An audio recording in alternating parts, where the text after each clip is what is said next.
دل مغموم ہے،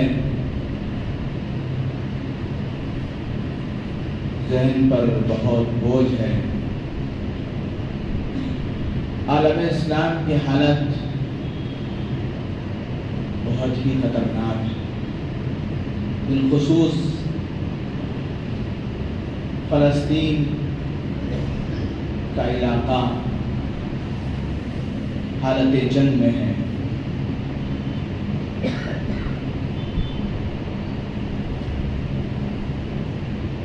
میرے اور آپ کے لیے ضروری ہے میں اور آپ فلسطین کی تاریخ اور مسجد اقصی اور بیت المقدس کے بارے میں جانیں، ہم جانیں، ہماری اولاد کو، ہماری نسلوں کو بتائیں، ہر گھر کے اندر فلسطین، مسجد اقصی، بیت المقدس کی تاریخ معلوم کرائیں۔ مسجد اقصی سے ہمارا ایسا مضبوط رشتہ ہے، ایسا مضبوط تعلق ہے، ہم اس کو کبھی فراموش نہیں کر سکتے۔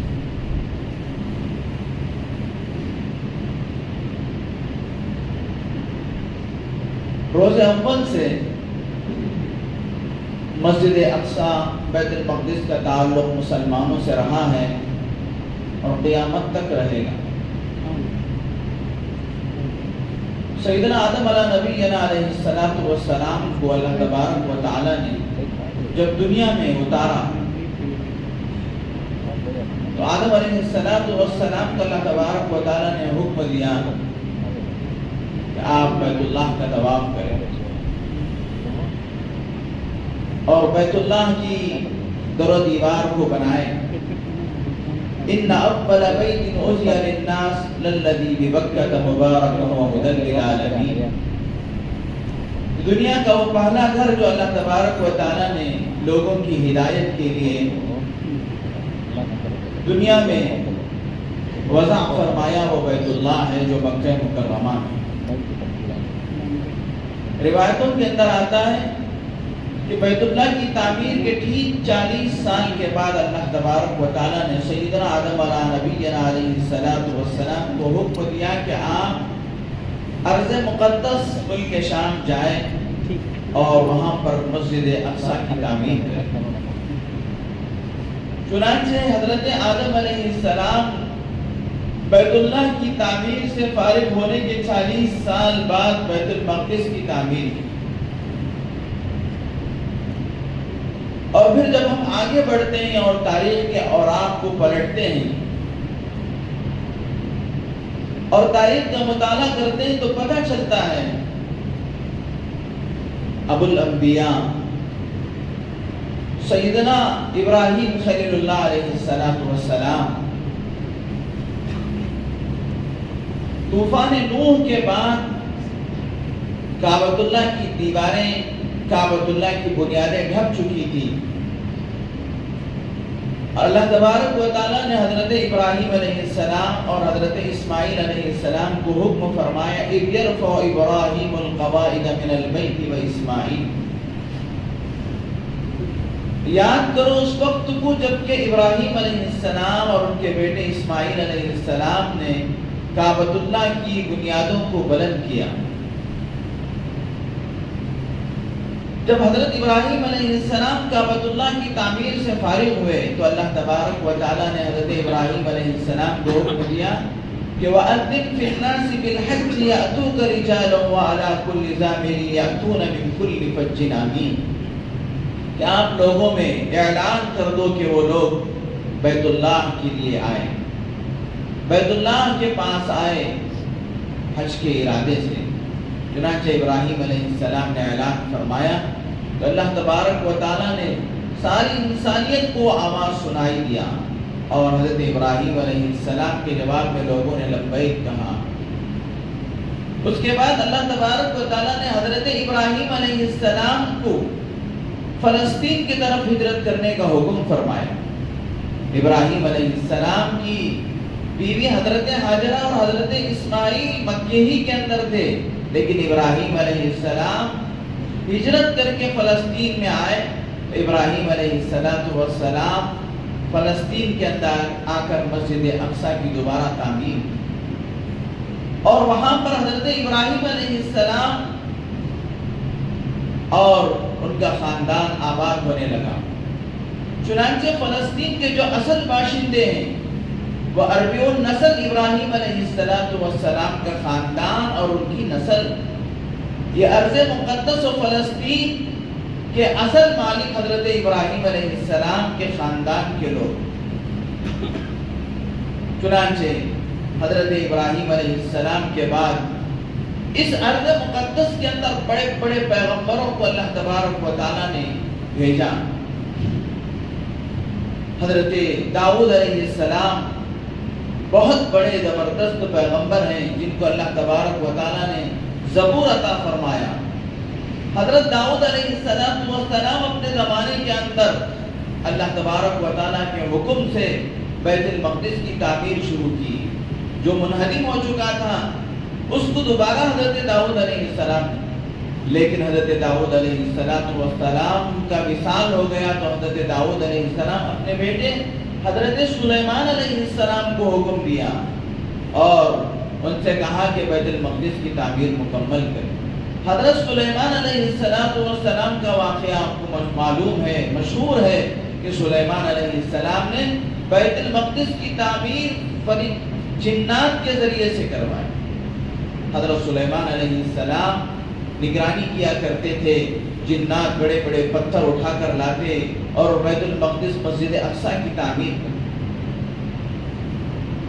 اور حضرت سلیمان علیہ السلام کا انتقال ہو گیا، لیکن ابھی مسجد اقصیٰ کا کام باقی تھا۔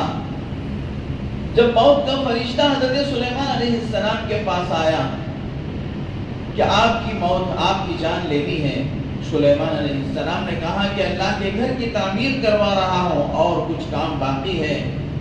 اللہ تبارک و تعالیٰ نے حکم دیا کہ ہمارے گھر کا کام ہم لے لیں گے، لیکن موت کا وقت طے ہے، اس میں مہلت کی کوئی گنجائش نہیں۔ اذا جاء اجلهم لا يستأخرون ساعة ولا يستقدمون، جب موت آ جاتی ہے تو ایک لمحہ نہ آگے ہوتا ہے نہ پیچھے ہوتا ہے۔ چنانچہ اللہ تبارک و تعالیٰ نے یہ انتظام فرمایا کہ سلیمان علیہ السلام جس عصے کے اوپر ٹیک لے کے نگرانی فرمایا کرتے تھے، موت کے بعد ویسے ہی ٹہرے رہے۔ فرشتہ و جنات حضرت سلیمان علیہ السلام سے ڈر کر تعمیر کر رہے ہیں، جبکہ حضرت سلیمان علیہ السلام کا انتقال ہو گیا۔ جب تعمیر مکمل ہو گئی، فرشتوں نے دیکھا کہ بہت دن سے سلیمان علیہ السلام ایسے ہی کھڑے ہوئے ہیں، اور جا کر سامنے جا کر دیکھا اور ان کی اس لکڑی کو دیمک نے کھا لیا، جس کی وجہ سے سلیمان علیہ السلام جب نیچے گرے تو پتہ چلا کہ سلیمان علیہ السلام کا انتقال ہو چکا۔ اور حضرت زکریا علیہ السلام کا تعلق بھی مسجد اقصیٰ بیت المقدس سے۔ حضرت زکریا علیہ السلام بھی وہیں کے رہنے والے۔ قرآن مجید میں حضرت مریم علیہ السلام کا واقعہ اللہ نے بیان فرمایا ہے کہ مریم علیہ السلام بیت المقدس کے امام جن کا نام عمران تھا، ان کی بیٹی حضرت مریم علیہ السلام ابھی ماں کے بطن میں تھے۔ بیت المقدس کے جو امام عمران، ان کا انتقال ہو گیا، تو حضرت مریم علیہ السلام کی والدہ نے منت مانا کہ اگر مجھے لڑکا پیدا ہوگا تو میں اس لڑکے کو مسجد اقصیٰ کے لیے، بیت المقدس کے لیے وقف کر دوں گی۔ لیکن جب ولادت ہوئی تو پتہ چلا کہ یہ لڑکا نہیں بلکہ لڑکی ہے۔ تو حضرت مریم علیہ السلام نے اللہ سے عرض کیا کہ اے اللہ، انی وضعتها انثى وليس الذكر كالانثى واني سميتها مريم واني اعيذها بك وذريتها من الشيطان الرجيم فتقبلها ربها بقبول حسن۔ چنانچہ حضرت مریم علیہ السلام نے کہا، اللہ میں نے لڑکا نہیں بلکہ لڑکی کو میں نے جنا ہے۔ اللہ تبارک و تعالیٰ نے کہا کہ اسی لڑکی کو تم بیت المقدس کے لیے وقف کر دو۔ چنانچہ حضرت مریم علیہ السلام کے لیے بیت المقدس کے اندر مسجد اقصیٰ کے پاس ایک کمرہ تھا، اس میں وہ عبادت کیا کرتی۔ حضرت زکریا علیہ السلام حضرت مریم علیہ السلام کے خالو تھے. جب یہ بچی پیدا ہوئی ان کے والد کا انتقال ہو گیا تو بہت سارے لوگوں نے اس بچی کو اپنی پرورش میں لینا چاہتے تھے. اس میں حضرت زکریا علیہ السلام بھی. چنانچہ سب لوگوں نے کوشش کیا کہ یہ بچی ہماری پرورش میں آئے. تو آپس میں طے ہوا کہ اس بچی کی پرورش کے بارے میں قرآن ڈالا جائے. لوہے کے قلموں پر نام لکھ کر سمندر کے اندر قرآن ڈالا گیا، یعنی وہ قلم ڈالے گئے تو اس میں حضرت زکریا علیہ السلام کا نام آیا. دوسری مرتبہ ڈالا گیا تو دوسری مرتبہ بھی زکریا علیہ السلام کا نام. تیسری مرتبہ طے ہو گیا کہ اس بچی کی پرورش جو حضرت مریم ہے، حضرت عیسیٰ علیہ السلام کی والدہ ہیں، بعد میں چل کر حضرت عیسیٰ علیہ السلام کی والدہ ہوں. تو حضرت زکریا علیہ السلام کی نگرانی میں، ان کی پرورش میں حضرت مریم علیہ السلام مسجد اقصی کے اندر ایک کونے میں اللہ کی عبادت میں مصروف ہوا کرتے. کبھی کبھی حضرت زکریا علیہ السلام ان کی نگرانی کے لیے، ان کو دیکھنے کے لیے جاتے تو حضرت مریم علیہ السلام کے پاس غیر موسمی پھل، یعنی جس وقت جو پھل نہیں ہوتے ویسے پھل ان کے پاس پائے جاتے، تر و تازہ پھل. حضرت زکریا علیہ السلام کو دیکھ کے تعجب ہوا. حضرت زکریا علیہ السلام نے پوچھا انا لکی ھذا، یہ پھل تمہارے پاس کہاں سے آئے؟ حضرت مریم علیہ السلام نے کہا قالت هو من عند اللہ، یہ اللہ کی جانب سے اللہ تبارک و تعالیٰ نے عطا فرمایا ہے. یعنی حضرت مریم علیہ السلام کو براہ راست اللہ تبارک و تعالیٰ جنت سے پھل اتار کر حضرت مریم علیہ السلام کو عطا فرمایا کر. یہ جو خطہ ہے فلسطین کا جو حصہ ہے، اس حصے کا تعلق آسمانوں سے بہت زیادہ قریب ہے. اسی لیے اللہ تبارک و تعالیٰ نے جب بھی آسمان سے کسی چیز کو اتارنے کا یا زمین سے کسی چیز کو آسمان پر اٹھانے کا ارادہ کیا تو اللہ نے ارض مقدس مسجد اقصی کو، فلسطین کو اللہ تبارک و تعالیٰ نے منتخب فرمایا. آگے میں بتاؤں گا کہ کیا کیا واقعات پیش آئے. چنانچہ حضرت زکریا علیہ السلام حیرت میں پڑ گئے اور حضرت زکریا علیہ السلام کو خدا کی قدرت کا استحضار ہوا کہ جب اللہ تبارک و تعالیٰ ایک لڑکی کے توکل اور اس کے بھروسے پر غیر موسمی پھل اللہ تعالیٰ اس کے لیے آسمان سے انتظام فرما سکتے ہیں، اس کے لیے اللہ تبارک و تعالیٰ غیر موسمی پھلوں کا انتظام کر سکتے ہیں. میں بوڑھا ہو گیا ہوں تو کیا ہوگا؟ اگر میں اللہ سے مانگوں گا تو اللہ تعالیٰ اس بڑھاپے میں بھی مجھے اولاد عطا کرے گا. چنانچہ حضرت زکریا علیہ السلام نے اللہ سے دعا کی کہ اے اللہ مجھے لڑکا عطا فرما، اگرچہ کہ میں بوڑھا ہو چکا ہوں لیکن تیری قدرت جوان ہے، تو اپنی قدرت والا ہے، تو اپنی قدرت کا کرشمہ ظاہر فرما. تو حضرت زکریا علیہ السلام کو بڑھاپے کی حالت میں اللہ تبارک و تعالیٰ نے حضرت یحییٰ علیہ السلام عطا فرما. اور یہ یحییٰ علیہ السلام بھی بیت المقدس کے اندر ہمیشہ اللہ کی عبادت میں مصروف رہا کرتے تھے. حضرت یحییٰ علیہ السلام پیغمبروں میں چند پیغمبروں کے علاوہ تمام پیغمبروں نے نکاح کیا. اسی لیے نکاح انبیاء علیہ السلام کی سنت ہے. جو چند پیغمبر نکاح نہیں کیے ان میں سے حضرت یحییٰ علیہ السلام اور حضرت عیسیٰ علیہ السلام، انہوں نے نکاح نہیں کیا. حضرت عیسیٰ علیہ السلام، چنانچہ اللہ تبارک و تعالیٰ نے اس ارض مقدس سے بہت سارے انبیاء علیہ السلام کا کنیکشن اور بہت سارے انبیاء علیہ السلام کا تعلق ہے. کتابوں کے اندر آتا ہے کہ اس کے ارد گرد میں، بیت المقدس کے ارد گرد میں تقریباً 70,000 انبیاء علیہ السلام کے قبور ہیں. حضرت ابراہیم علیہ السلام، حضرت موسیٰ علیہ السلام، اللہ کے نبی صلی اللہ علیہ وسلم جب معراج پہ تشریف لے جا رہے تھے، اسی ارض مقدس یعنی فلسطین کے علاقے میں اللہ کے نبی صلی اللہ علیہ وسلم نے حضرت موسیٰ علیہ السلام کی قبر پر سے گزرے تو اللہ تبارک و تعالیٰ نے آپ کو حضرت موسیٰ علیہ السلام کی قبر کا مشاہدہ کروایا. تو آپ علیہ السلام نے دیکھا کہ حضرت موسیٰ علیہ السلام اپنی قبر میں کھڑے ہو کر نماز پڑھ رہے. چنانچہ یہ ارض مقدس فلسطین، اللہ تبارک و تعالیٰ نے اس کو ایسی بابرکت جگہ بنایا جس کا تذکرہ اللہ نے قرآن مجید میں فرمایا. سبحان الذي اسرى بعبده ليلا من المسجد الحرام الى المسجد الاقصى الذي باركنا حوله، کہ اللہ نے اس کی ارد گرد جگہ کو برکت کی جگہ بنایا. اور اللہ تبارک و تعالی نے امام الانبیاء خاتم النبیین رحمت للعالمین حضرت محمد الرسول اللہ صلی اللہ علیہ وسلم کو جب معراج پہ بلانے کا اللہ نے فیصلہ فرمایا تو اللہ تبارک و تعالیٰ آپ کو مکے ہی سے آسمانوں پہ بلا سکتے تھے، لیکن اللہ تبارک و تعالیٰ نے مکے سے آپ کو فلسطین ارض مقدس مسجد اقصی پہنچایا. اور اللہ کے نبی صلی اللہ علیہ وسلم وہاں تشریف لے گئے تو اللہ تبارک و تعالیٰ نے آسمانوں سے تمام انبیاء علیہ السلام کی روحوں کو اتارا. تمام انبیاء علیہ السلام کی اللہ کے نبی صلی اللہ علیہ وسلم نے وہاں پر امامت کروائی. وہی میں نے کہا کہ ارض مقدس کو آسمان سے بہت زیادہ کنیکشن ہے. یہ آسمان پر یعنی اس کا یہ اسٹیشن ہے. چنانچہ اللہ نے حضرات انبیاء کے روحوں کو بھی ارض مقدس میں اتارا اللہ کے نبی صلی اللہ علیہ وسلم کی امامت کے لیے. اور پھر اللہ کے نبی کو آسمانوں پہ جو بلایا وہ بھی ارض مقدس سے اللہ تبارک و تعالیٰ نے آسمانوں پہ بلایا.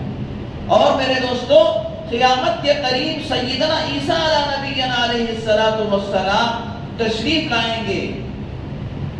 30 سال کی عمر میں حضرت عیسیٰ علیہ السلام کو اللہ تبارک و تعالیٰ نے آسمانوں پہ اٹھا لیا، وہ بھی انہی یہودیوں کی وجہ سے. آپ کو ایک بات جان کے بہت حیرت ہوگی کہ یہود اور نصارہ، یہود جو کہتے ہیں وہ حضرت موسیٰ علیہ السلام کے ماننے والے، اور نصارہ جو کہتے ہیں حضرت عیسیٰ علیہ السلام کے ماننے والے. لیکن ان دونوں کا حضرت عیسیٰ علیہ السلام کے بارے میں جو عقیدہ ہے وہ بالکل زمین و آسمان کا فرق. حضرت عیسیٰ علیہ السلام کے بارے میں عیسائیوں کا یہ عقیدہ ہے کہ حضرت عیسیٰ علیہ السلام جو کہ مریم علیہ السلام کے بیٹے ہیں، نعوذ باللہ، حضرت مریم علیہ السلام خدا کی بیوی، جو بالکل سراسر غلط. یعنی انہوں نے اللہ تبارک حضرت عیسیٰ علیہ السلام کی محبت میں اتنا غلو کیا کہ حضرت مریم کو نعوذ باللہ انہوں نے خدا کی بیوی قرار دیا.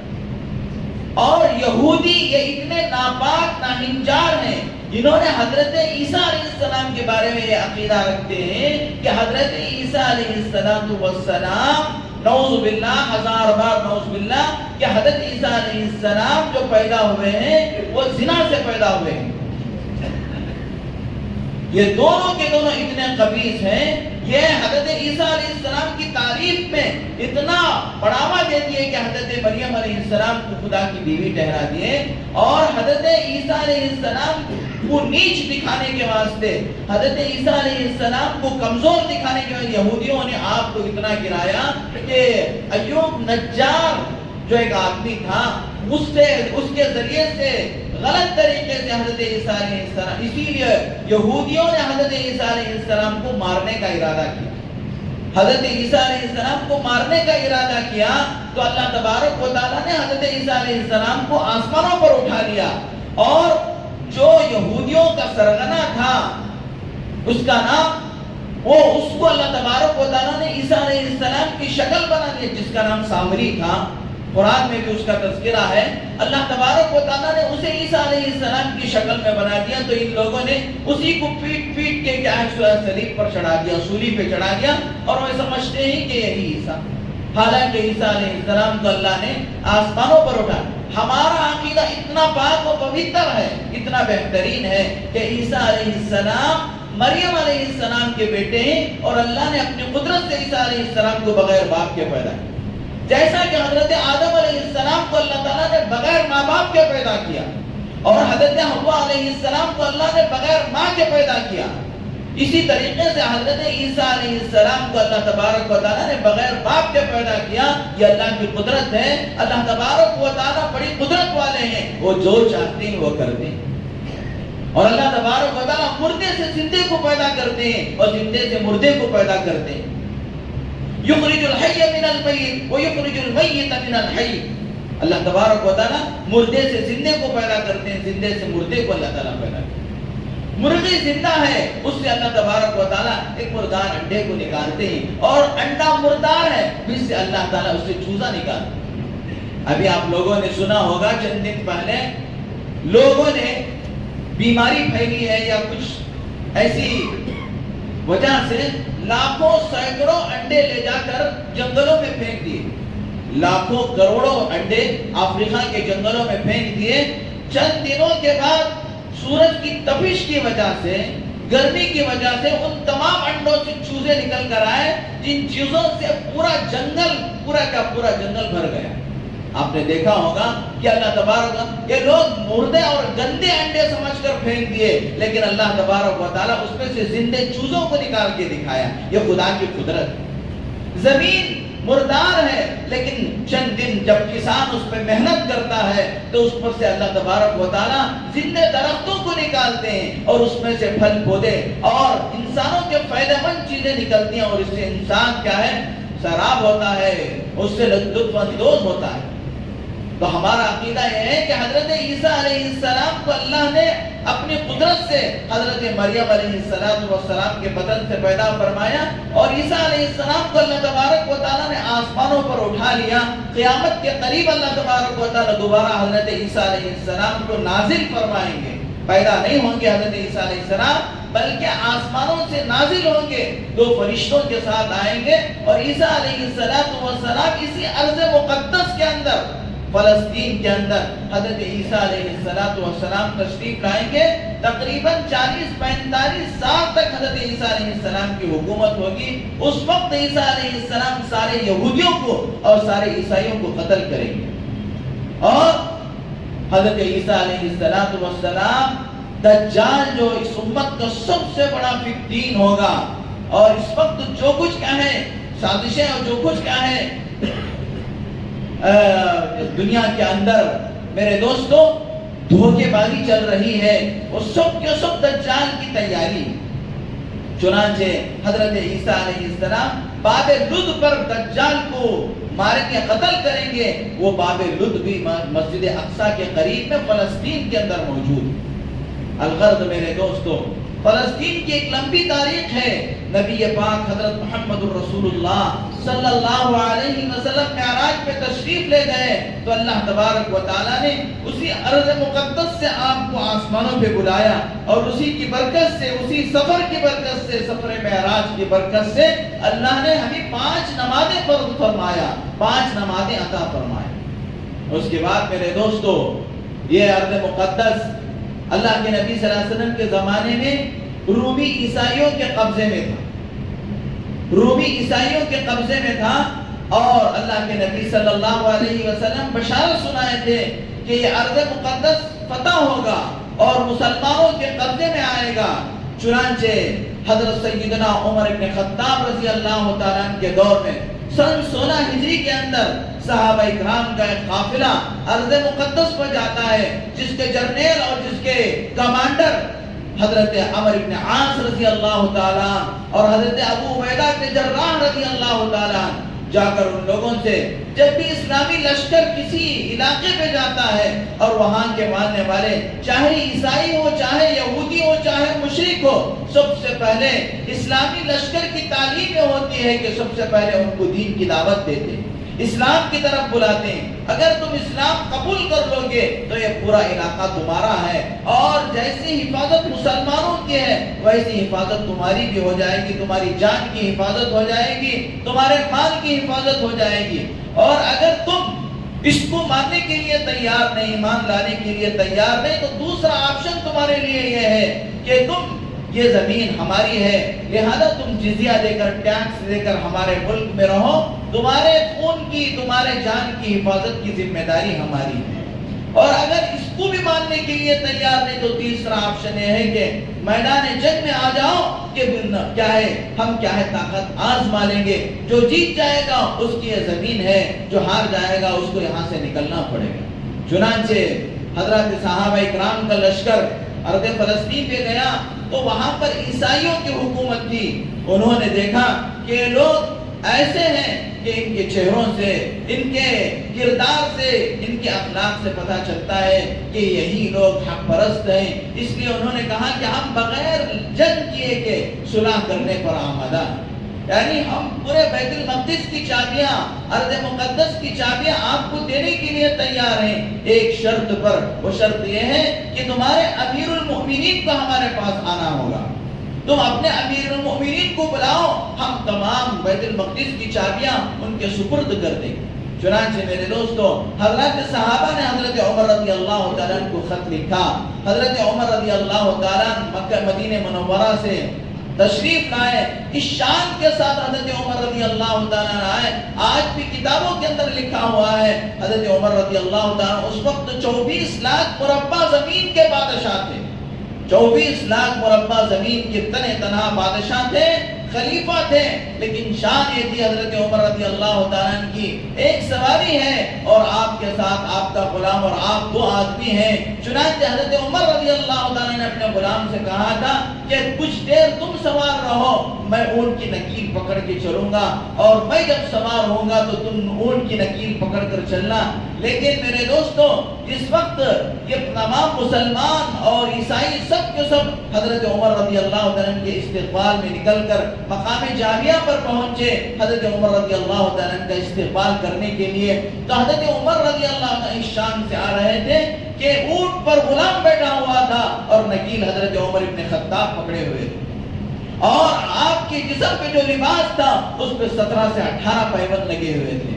جیسے ہی ان لوگوں نے حضرت عمر رضی اللہ تعالیٰ کو دیکھا، ان لوگوں نے اس بات کی گواہی دی کہ آپ ہی حکومت کرنے کے حقدار ہیں، ہم بغیر جنگ کیے کہ آپ کے قدموں میں بیت المقدس کی چابیاں ڈال دیں۔ چنانچہ میرے دوستو، اس وقت سے لے کر تقریباً 492 440 پر 2 ہجری تک تقریباً 450 سال تک یہ حکومت مسلمانوں کے خلافت بنو عباسیہ کے دور تک مسلمانوں کے پاس تھی، اور اس کے بعد میرے دوستو اس کے اوپر پھر یہودیوں کا قبضہ ہوا، اور اس کے بعد صلاح الدین ایوبی انہوں نے اس کو 1100 تقریباً 45 ہجری کے اندر اس کو فتح کیا۔ 16 مرتبہ حضرت صلاح الدین ایوبی نے یہودیوں پر جنگ کر کے، عیسائیوں پر جنگ کر کے اس کو قبضہ کیا، اور اس کے بعد سے لے کر تقریباً 1917 تک یہ فلسطین مسلمانوں کے ہاتھ میں تھا، جب تک کہ خلافت عثمانیہ جو ترکی کی خلافت ہے، خلافت عثمانیہ خلافت کا یہ آخری دور تھا، اس کے آخری جو بادشاہ ہیں ترکی کی خلافت کے یا خلافت عثمانیہ کے جو بادشاہ ہیں، عبدالحمید ان کا نام ہے۔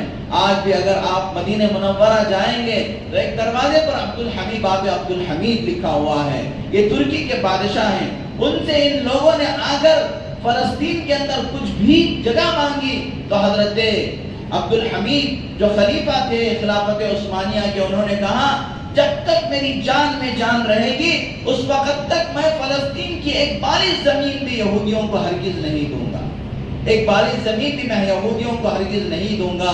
چنانچہ میرے دوستو، خلافت عثمانیہ کا خاتمہ کر دیا گیا، امریکہ، برطانیہ سب مل کر خلافت عثمانیہ کا خاتمہ کر دیا گیا۔ یہ خلافت عثمانیہ کتنی بڑی تھی اور کتنی ان کی حکومت پھیلی ہوئی تھی، اسی کے اندر خلافت عثمانیہ کے اندر پورا سعودی عرب تھا، پورا ملک شام تھا، پورا دبئی تھا، پورا کویت تھا، پورا جارڈن اور مصر، یہ سب کے سب خلافت عثمانیہ کے تحت دنیا کی سب سے بڑی میرے دوستو حکومت تھی۔ لیکن نائنجاروں نے، امریکہ نے سازش کر کے وہاں کے لوگوں کو ورغلا کر ملک کو ٹکڑے ٹکڑے کر دیا، جسے گلف کہتے ہیں، اس کو تقریباً 20 ملکوں میں اس نے بانٹ دیا، اور بانٹ کر تاکہ آسانی کے ساتھ ان پر جب چاہے ہم یلغار کریں اور ان کو ختم کر دیا جائے۔ آج میرے دوستو تاریخ لمبی ہے، بات مجھے ختم کرنا ہے، وقت ہو رہا ہے۔ آج اس وقت جو فلسطین میں جو حالات ہیں میرے دوستو، خون کے آنسو ہونے کے، ہمارا دل بہت دکھی ہے کہ معصوم بچوں پر جو ظلم ہو رہا ہے اور عورتوں پہ جو ظلم ہو رہا ہے، ایک عورت کہ اس کے سامنے سے بم پھٹتا ہے اور اس کے پیٹ کا بچہ نکل کے پرزے ہو جاتا ہے۔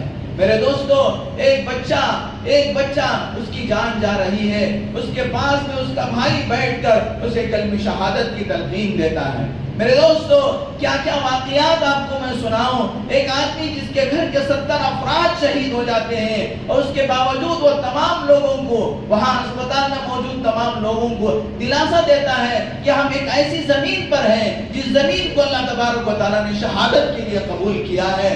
ڈرنے کی کیا بات ہے، ہم اپنی جانیں اللہ کے گھر کے واسطے قربان کرنے کے لیے تیار ہیں۔ میرے دوستو، آپ کو معلوم ہونی چاہیے کہ ان لوگوں کے لیے بہت سارے آپشن ہیں۔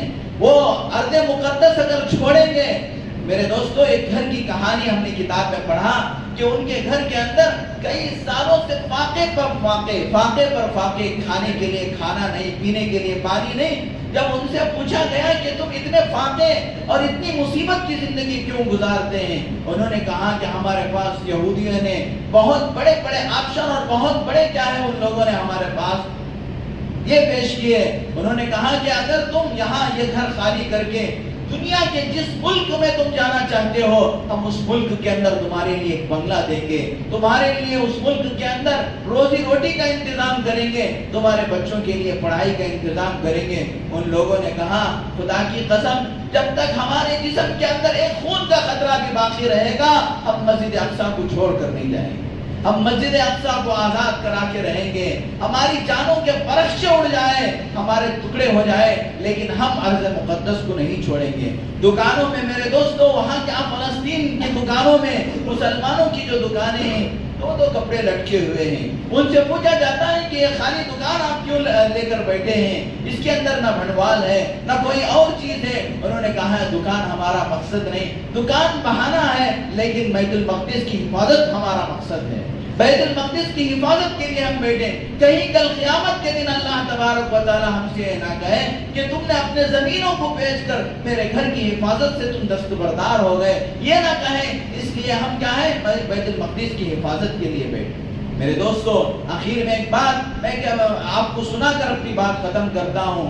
ایک یہودی سے پوچھا گیا کہ یہ یہودی، حالانکہ دنیا کے اندر بہت کم 9.2 ملین صرف جو یہودی ہیں پوری دنیا کے اندر 9.2 ملین، جبکہ میرے دوستوں مسلمان 1,40,00,000 سے زیادہ، 1,40,00,000 مسلمان ہیں۔ اس کے باوجود ساری چیزوں پہ کنٹرول یہودیوں کا ہے، یہودیوں کا ہے۔ تو ان سے پوچھا گیا کہ تم اتنے امیر، اتنے طاقتور کیسے ہو گئے؟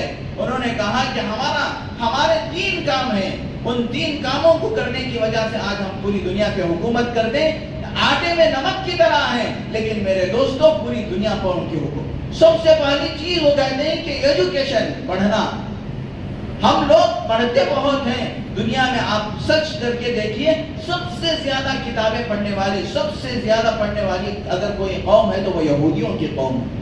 دوسری چیز کیا ہے، ہم لوگ تجارت کے اندر اپنے بچوں کو بچپن ہی سے لگا دیتے ہیں، تجارت سکھاتے ہیں اس لیے کہ، اور تیسری چیز کیا ہے، ہمارے اندر اتحاد ہے۔ ہمارا کوئی آدمی کسی بھی دنیا کے کسی بھی کونے میں ہے، لیکن برابر ہمارا اس کا تعلق رہتا ہے۔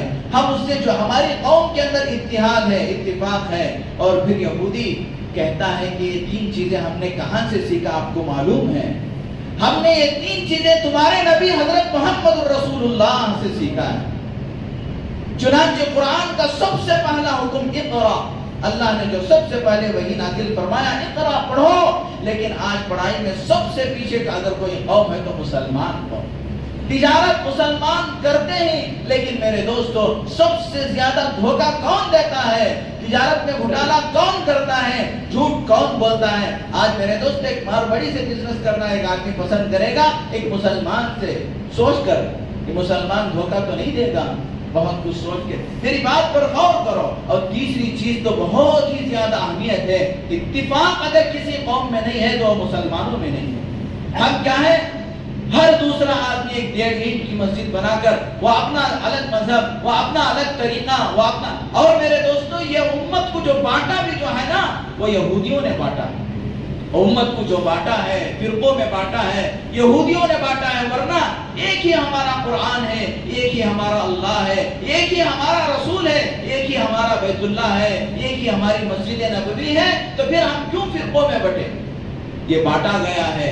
چنانچہ میرے دوستوں آج ہم لوگوں کو ایک آخری کام جو کرنا ہے، اگر ہم فلسطین کی مدد کرنا ہے تو میرے دوستوں میں دو باتیں آپ سے عرض کروں گا، اس کو آپ لوگ دل پر لیں اور فلسطینیوں کی نہتے فلسطینیوں کی آپ مدد کریں۔ ایک تو یہ کہ اللہ سے خوب دعائیں کریں، خوب دعائیں کرے، 2 رکعت صلاۃ الحاجہ پڑھ کر دعا کیجئے، روزے رکھ کر دعا کیجئے۔ کیا ہمارے مسلمان ان نہتے بچوں کے لیے ہم ایک دن بھوکے نہیں رہ سکتے؟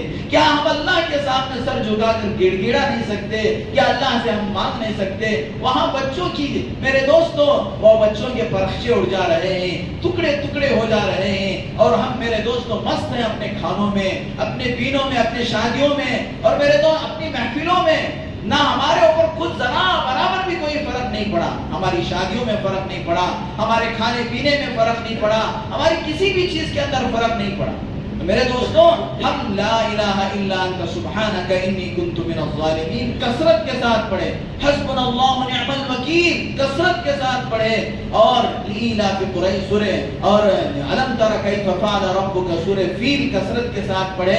جن لوگوں کو قرآن پڑھنا آتا ہے فجر کے بعد کم سے کم 2-3 مرتبہ سورہ مزمل کی تلاوت کر کے اللہ سے دعا۔ اور دوسری بات میرے دوستوں، اسرائیلی جو بھی پروڈکٹ ہے اس کا ہم بیکاٹ کریں، جتنے اسرائیلی پروڈکٹ ہیں ان سب کا ہم بیکاٹ کریں، جیسے کہ پیپسی ہے، کوکو کولا ہے، بہت ساری چیزیں ہیں جن کا بارکوڈ 7 to 9 سے شروع ہوتا ہے، وہ تمام چیزیں اسرائیلی پروڈکٹ ہیں۔ لہذا میرے دوستو ہمارے ان پیسوں سے، ہمارے تجارت سے، اس معیشت سے وہ اسرائیل گولیاں یا ہمارے بچوں پہ گولیاں ڈالتا ہے، ہمارے بچوں کو کیا ہے میزائلوں کے ذریعے سے تباہ و برباد کر رہا ہے۔ کیا ہم لوگوں کو ہماری غیرت، ہماری حمیت اتنا بھی گوارا نہیں کرے گی کہ ہم اس کا پروڈکٹ چھوڑ کر دوسرا استعمال کریں؟ دوسرا متبادل موجود ہے، لہذا میرے دوستوں ہم ہرگز اسرائیلی پروڈکٹ کو ہم ہرگز ہاتھ نہ لگائیں۔ بہت ساری کھانے کی چیزیں ہیں، بہت سارے پیزا وغیرہ ہیں، ہم معلوم کر کے ہرگز کیا ہے اسرائیلی پروڈکٹ کو ہم استعمال نہ کریں۔ اللہ تعالیٰ سے دعا ہے کہ اللہ تبارک و تعالیٰ کہیں سنی باتوں پر عمل کی توفیق عطا فرمائے۔ وآخر دعوانا الحمدللہ۔